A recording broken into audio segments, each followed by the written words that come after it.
Hello everyone, welcome back to my YouTube channel. In this video, we're going to see how Supabase Vanilla.js works, like how we can use the CDN to use the Supabase client and all, and how to use the RPC function, how to use REST endpoint, how to use storage endpoints.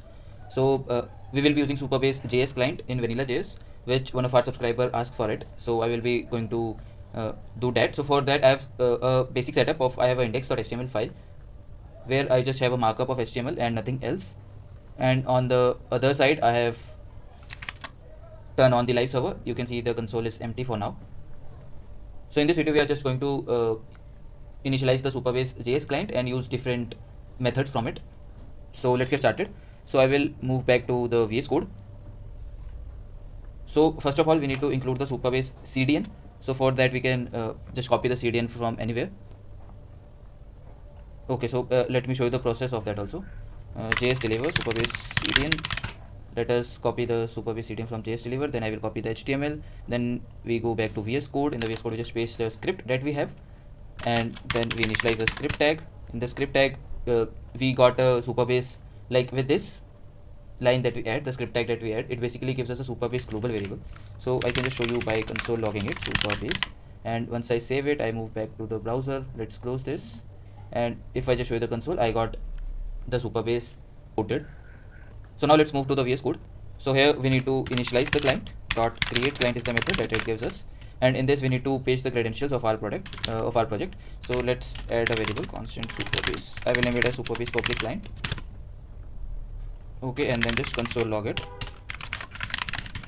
So in the create client, we need to give the URL of the project and also the NN key or the public key if we need to use the NN role, right? Like the public role. So we can get all this from our Supabase. Let's move to Supabase and dashboard. Then I will be using Supabase YT project, and I will be moving on to the project settings. Then go to API settings. Then just copy this URL, and let's move to VS Code again. Just paste the URL. Then go to the Supabase again. Copy the NN or the public key, and go back to VS Code. Just paste it. And also we need to use the third parameter where we are specifying the DB options. So this takes in DB. All this you can get from the Supabase JS client doc. We'll add the link in the description. And then we have an option to provide our schema. So we have a schema named GTA. Let me first show you. So if we go to Supabase, then if we go to table, we have a schema name as GTA. In the GTA we have three tables. So we will be querying the characters table for now. So let's just start querying it. I move to VS Code again, and I will just initialize. Okay, let me do this. Constant response await Supabase public client dot from. This is the syntax characters table name, and then I will select star from it. Okay, so now if I console log the response, I will get an error because we can't use await in the top level script like this. So let me show you the error also. So we got await is only valid in async functions and the top level bodies of modules because we are not using type module. So we need to wrap it around, like we need to have some workaround for it. So we can function inside IIFE, that is immediate invoking function execution. So for creating it, we will just create an arrow function and call it inline. Then we can just paste our code there and we can use async function. And on pressing save, I go to Supabase again. Then it says Supabase.create client is not a function. So let me debug it why I am getting this error. We made a classical mistake. We forget to add the semicolon because it is treating it as the line, like it is treating the next line as a part of this as we are using the IIFE. So if on adding semicolon, let's move to the Supabase browser, go to console. So we got an error like it is not found. Let's see what the error is. Characters. So okay, I misspelled the characters. Let me zoom in for you. So we got an error like gta.characters not found, but we misspelled the characters table name. So let's correct it really quick. Characters, and then let's see what it gives us. So it gives us the data, like we got the characters that is saved inside the table.